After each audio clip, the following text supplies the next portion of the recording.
No, a saint. Saint Anthony Mary Claret, the founder of the Missionary Sons of the Immaculate Heart of Mary. Anthony Mary Claret died in the Cistercian monastery at Fontfroide in France in 1870. He was canonized in 1950 and listed in the Roman calendar in 1960. Anthony was born at Salent in the Diocese of Vich in Catalonia, Spain, in the year in which Napoleon invaded Spain. He was trained for manual labor, since his father was a weaver, but in 1829 he entered the seminary at Vich.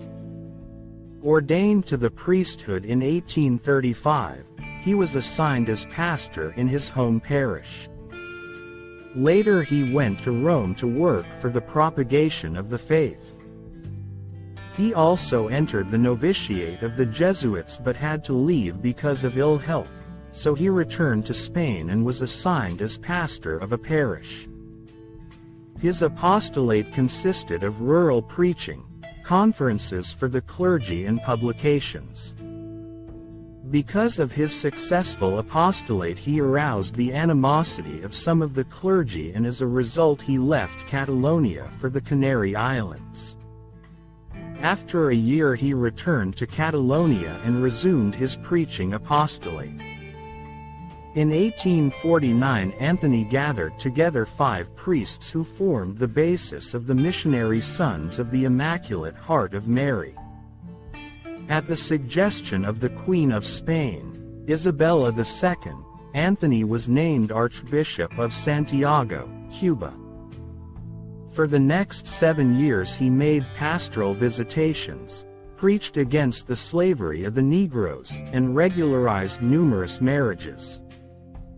As a result of his activity he was frequently threatened with death, and on one occasion an attempt was actually made on his life.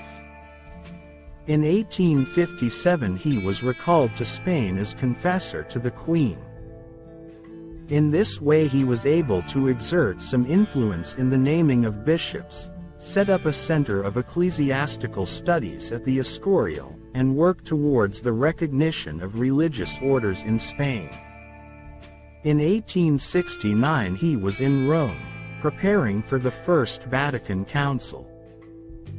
He followed Isabella II into exile and at the insistence of the Spanish ambassador, was placed under house arrest in the Cistercian monastery at Fontfroide, where he died at the age of 63. His remains were ultimately returned to Vich.